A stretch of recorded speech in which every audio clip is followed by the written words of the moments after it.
கோவை மாவட்டம் செட்டிப்பாளையம் பகுதியில் அமைந்துள்ள குளோபல் பாத்வேஸ் பள்ளியில் ரூபாய் 13 கோடி மதிப்பீட்டில் ஃபிளின் விளையாட்டு அரங்கம் திறப்பு விழா நிகழ்ச்சி நடைபெற்றது.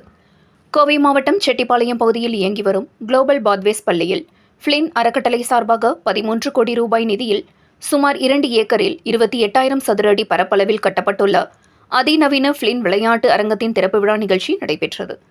இதனை சிறப்பு விருந்தினர்களாக கலந்து கொண்ட இந்திய கூடைப்பந்து மகளிர் அணியின் முன்னாள் தலைவர் அனிதா பால்துரை, 5 முறை தேசிய கூடைப்பந்து சாம்பியன் பட்டம் வென்ற சுகவனேஸ்வர், ஃபிளின் அறக்கட்டளையின் பிரதிநிதி டிம் ஏகின், குளோபல் பாத்வேஸ் பள்ளியின் நிர்வாக அரங்காவலர் கமலா சாஹா, பள்ளியின் முதல்வர் லதா, பள்ளியின் ஆலோசகர் மற்றும் குமரகுரு கல்வி நிறுவனங்களின் தலைவர் சங்கர் வானவராயர் ஆகியோர் ரிப்பன் வெட்டி துவக்கி வைத்தனர்.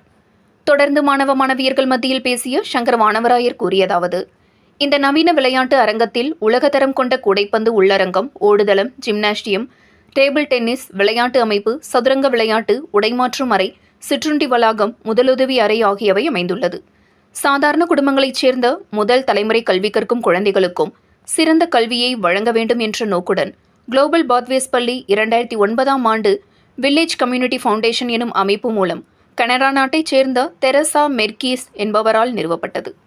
இந்த பள்ளியின் நோக்கம் அறிந்த ஆஸ்திரேலியா நாட்டைச் சேர்ந்த வழக்கறிஞரும் டாக்டருமான வின்சென்ட் ஜான் ஆடம்ஸ் ஃபிளின் என்பவர் சமூக முன்னேற்றத்திற்கு நிதியை திரளாக கொடுக்கும் வகையில் இந்த பள்ளிக்கு பெருமளவில் நிதியுதவி செய்துள்ளார். அவர் தனது அறக்கட்டளை மூலம் இப்பள்ளியில் சிறந்த விளையாட்டு அரங்க வளாகம் உருவாக தேவையான நிதியை வழங்க விருப்பம் தெரிவித்திருந்தார். அவர் மறைந்த பின்னரும் அவரின் அறக்கட்டளை 13 கோடி ரூபாய் நிதியை இப்பள்ளிக்கு அவரின் விருப்பம் போல வழங்கியுள்ளது. எனவே இந்த வளாகத்திற்கு அவரின் நினைவாக ஃபிளின் விளையாட்டு அரங்கம் என பெயர் சூட்டப்பட்டுள்ளதாக தெரிவித்தார் என்பது குறிப்பிடத்தக்கது.